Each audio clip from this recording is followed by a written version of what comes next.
श्रद्धा हत्याकांड के आरोपी आफताब की नार्को टेस्ट की खबरें लगातार बनी हुई हैं।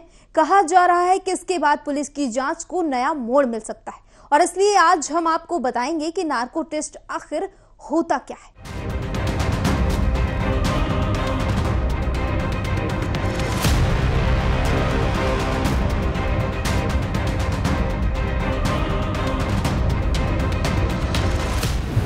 क्या होता है नार्को टेस्ट?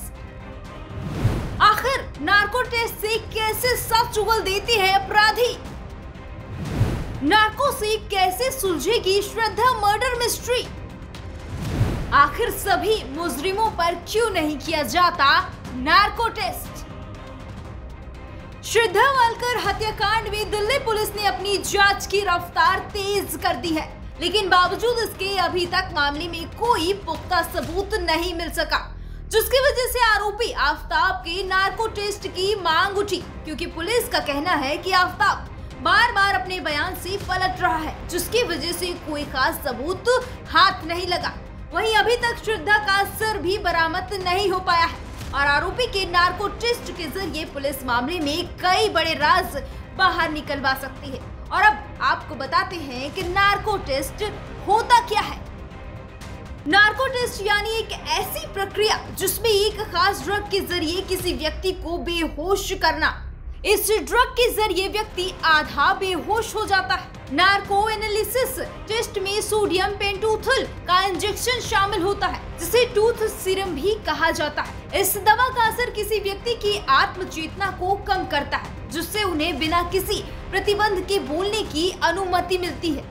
ये तब होता है जब व्यक्ति कम आत्म जागरूक हो जाता है और एक कृत्रिम निद्रावस्था में प्रवेश करता है। ये चरण परीक्षकों को विषय पर प्रश्न करने और वास्तविक उत्तर प्राप्त करने की अनुमति देता है। बता दें, ये टेस्ट किसी मनोवैज्ञानिक जांच अधिकारी या फोरेंसिक विशेषज्ञ की निगरानी में ही किया जाता है। इसे जांच विभागों द्वारा उपयोग किए जाने वाले अन्य सामान्य रूप से ज्ञात थर्ड डिग्री उपचारों का एक विकल्प कहा जाता है और इस विषय के चिकित्सीय रूप से फिट पाए जाने के बाद ही परीक्षा आयोजित की जाती है। व्यक्ति को हिप्नोटिक सोडियम पेंटोथल का इंजेक्शन लगाया जाता है, जिसे थियोपेंटोन के नाम से भी जाना जाता है। खुराक उनकी उम्र, लिंग और अन्य चिकित्सीय स्थितियों पर निर्भर करता है। हालांकि इस दौरान कई सावधानियां बरतने की सख्त जरूरत होती है। नार्को टेस्ट के दौरान इन बातों पर रखा जाता है ध्यान। नार्को टेस्ट करने के लिए पेंटोथल का इंजेक्शन देने के लिए सही मात्रा में खुराक देना बेहद जरूरी है।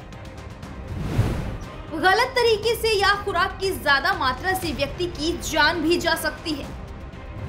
पेंटोथल का इंजेक्शन गलत मात्रा के साथ कोमा का कारण भी बन सकता है। एक बार दवा इंजेक्ट करने के बाद व्यक्ति को उस स्थिति में रखा जाता है जहां वह केवल विशिष्ट प्रश्नों का उत्तर दे सके। नार्को टेस्ट के लिए व्यक्ति की सहमति बेहद जरूरी होती है। नार्को एनालिसिस की सटीकता 100% नहीं होती। कोर्ट में नार्को टेस्ट के दौरान दिए गए बयानों की मान्यता नहीं है। नार्को एनालिसिस 100% सही नहीं होता। ये पाया गया है कि कुछ विषयों ने झूठे बयान दिए हैं। इस परीक्षण को जांच के लिए प्रयोग की जाने वाली विधि को अवैज्ञानिक विधि माना जाता है।